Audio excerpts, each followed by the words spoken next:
Some knowledge changes a person's fate. Others drag their soul into darkness forever. In the most ancient times of history, there were two beings who descended to earth. They were neither human nor ordinary angels. Their names were Harut and Marut. Harut and Marut possessed dangerously powerful knowledge of sorcery, but the secret they carried wasn't only about magic. It was the first key to a perilous gateway opened between humanity and the heavens. And once that gateway was unlocked, the balance of history would be completely shattered by the giant steps of the Nephilim.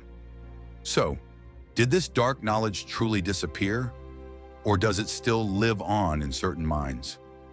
Come, let us trace the path of this forbidden knowledge that fell from the sky and the great rebellion that followed. By the way, if you enjoy this kind of content, please don't forget to subscribe to my channel and like the video. Your support means a lot to me. Welcome to my channel, Discovery of the Mystery, where we will uncover the secrets.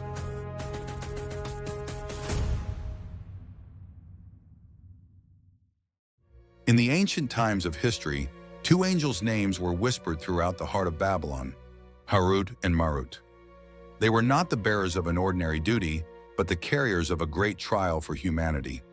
They were assigned by God to teach the basic secrets of magic to people who were curious about it.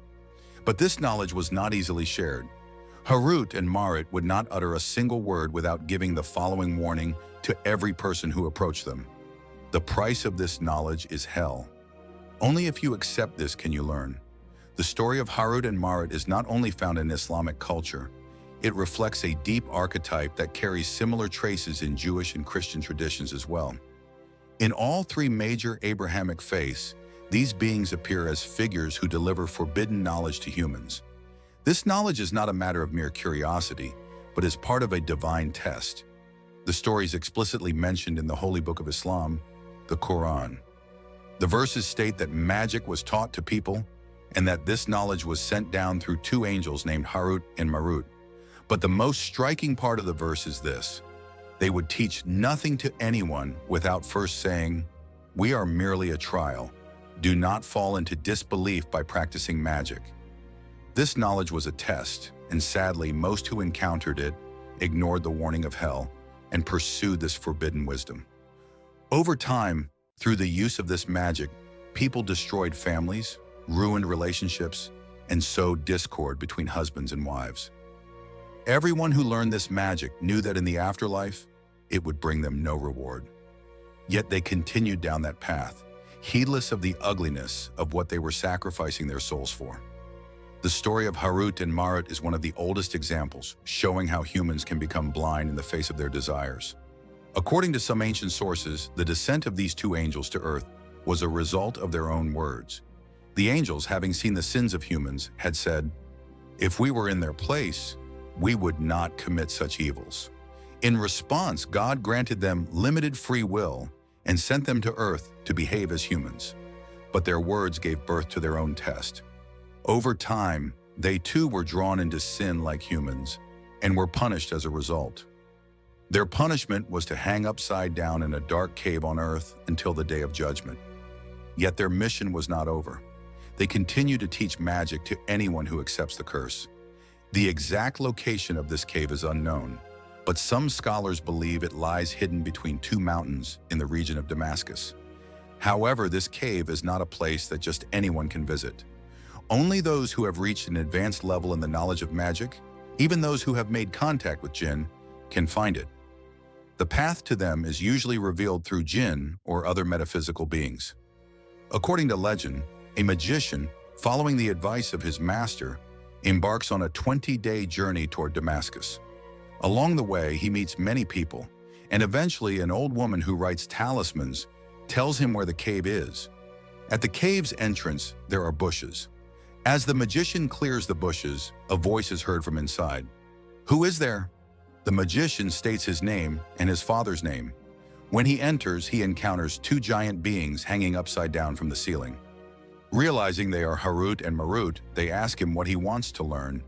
He learns the magic and is sent away. In another story, someone who has advanced greatly in magic learns the location of Harut and Marut during the month of Ramadan through one of his jinn. When he arrived at the cave near Damascus, he was met once again with the same voice. "O cursed servant, you too are among those who are permitted. Enter." He stepped through the cave's narrow opening. Inside it was dark and the air was heavy. Hanging upside down were two massive beings with bloodshot eyes, Harut and Marut. Once again, the sorcerer was asked, "The price of this knowledge is hell. Do you accept it?" He accepted, took what he came to learn, and left. But he could never forget what he had witnessed. The story of Harut and Marut is not just a tale of magic. It is an ancient warning about the limits of human desire, the lust for power, and the cost that comes with it. Though their existence remains veiled in mystery, those who have delved deep into the magical arts occasionally catch glimpses of the truth. Still, it must be remembered, God curses both the one who practices magic and the one who seeks it. And Harut and Marut never teach a single word without first asking, "Do you accept the curse of God?" Yet the story of Harut and Marut was only the beginning of a chain of mysterious events stretching from the heavens to the earth. Because after them, the signs of a much greater rebellion began to emerge. While the dangerous bond they had forged with humanity remained open, unrest stirred among the heavens. It wasn't just the two of them. Many angels were watching the earth and observing the expansion of human life. Some of them no longer wanted to remain as mere witnesses. The Watchers especially became infatuated with the beauty of human women. A forbidden desire began to grow in their hearts, and under the leadership of their chief, Samyasa, that desire turned into a decision. The wish to unite with the daughters of men would soon become a rebellion that echoed across the heavens. At first, Samyasa hesitated. "If we commit this sin, the full burden will fall on me. If you do not keep your word, I alone will bear the guilt," he warned. But his words didn't change the resolve of the others.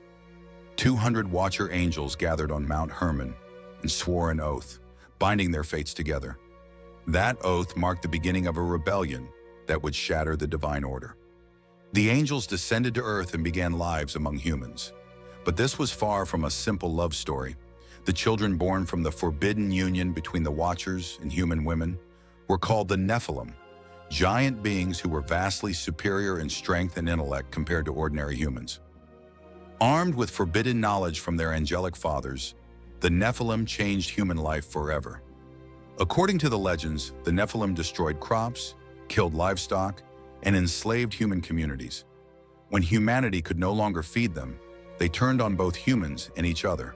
Their presence corrupted not only the physical world, but also the spiritual essence of Earth. Among these Watcher angels, one name stood out above all others: Azazel. According to the Book of Enoch and other sources, Azazel taught humans many forms of forbidden knowledge, from weapon making and the arts of war to beauty secrets and metalwork. Women, through Azazel's teachings, learned how to enhance their beauty and make themselves more attractive. This knowledge shattered the spiritual balance of humanity. But this was only the beginning. Humans began using what they had learned against one another, making war and corruption a part of their everyday lives. This completely destroyed order on Earth and turned into a cry of rebellion that broke the silence of the heavens. God now saw that intervention had become inevitable. The actions of the Watchers and the Nephilim had disrupted the balance on Earth. The great angels of heaven, Michael, Gabriel, and Raphael, reported the chaos to God. God could no longer tolerate this turmoil and decided to send a great flood. His decision was final. The chaos caused by the Watchers on Earth, the unchecked rule of the Nephilim, and humanity's abuse of knowledge they were never meant to possess had pushed divine patience beyond its limit. The heavens opened. The earth split. God commanded Noah to build an ark. Noah, along with his family, brought aboard a pair of every kind of living creature. The flood began. But this was not merely a natural disaster. It was a divine cleansing, a storm of heaven's wrath. The earth was submerged in rain for days. Mountains vanished. Plains became seas. And this great flood erased not only humanity, but also the order established by the Watchers from the face of the earth. The Nephilim bloodline was wiped out. The Watcher angels were chained and imprisoned in darkness. Their rebellion was sealed for eternity. But the flood did not cleanse everything forever. Once knowledge from the heavens leaks into the world, it never completely disappears. For that knowledge continued to live on in certain minds, in certain hands. Even after the flood, the connection between angels and humans was not entirely broken. Harut and Marut still remained at their post. They would continue teaching magic to anyone who accepted the curse until the day of judgment. But the price for accessing this knowledge was clear: hell. That is why the place where Harut and Marut dwell remained in that unknown location, said to be suspended upside down between two mountains near Damascus. Accessing their knowledge was only possible for those who had reached an advanced level in the magical arts and could make contact with jinn. And that knowledge still holds the power to alter the fate of humanity. But what is truly striking is that traces of this forbidden knowledge and the legacy of the Nephilim were not entirely erased after the flood. According to some sources, Nephilim who survived or passed on their knowledge helped shape the new age of humanity.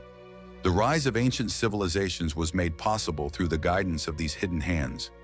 From the Egyptian pyramids to Stonehenge, from Sumerian and Babylonian temples to the megalithic structures in the Andes, many monuments appear far too advanced to have been built with the level of knowledge humans were believed to possess at the time. Figures described as demigods or giants in ancient mythology bear striking resemblance to the Nephilim, those dark children of the pre-flood era. Ancient texts write that these beings delivered knowledge from the heavens to humans. The gods of wisdom in Egypt, figures like Enki and Enlil in Sumer, sky beings depicted in giant statues, may all be part of a narrative shaped under the shadow of the Nephilim. Some researchers claim that ancient temples, pyramids, and massive structures aligned with the stars were built with the Nephilim's knowledge and guidance. Their geographic placement, engineering features, and celestial alignments suggest none of it was coincidence. They were far ahead of humanity not only in power but also in knowledge. And that knowledge sometimes took the form of architecture, sometimes mythology, and sometimes secret teachings. But these traces were not only preserved in stone and earth, they also endured deep within the human mind. Mathematics, astronomy, the concept of time, calendar systems, many of these seem to draw from that unknown source. Even today, many scientists still try to understand how the ancient world acquired such complex knowledge. Because that knowledge was not ordinary, it was forbidden, and it was once a gift from angels who fell from the heavens. The story of the fallen angels is not merely a myth-woven narrative. It is also a profound tale that challenges what humanity values most: knowledge, faith, power, morality. Whatever a person chooses, in this story, every choice comes with its consequences. And perhaps the most important question remains unanswered. Were the Nephilim truly a part of history, or merely shadows of our imagination? Maybe the answer isn't hidden in the stones of the past, but in that ancient calling deep within the human soul. So what do you think? You're welcome to share your thoughts on this topic in the comments. Thank you for watching the video. If you enjoyed the content, don't forget to subscribe and stay tuned to the channel. By liking and commenting, you can support my work. See you again soon.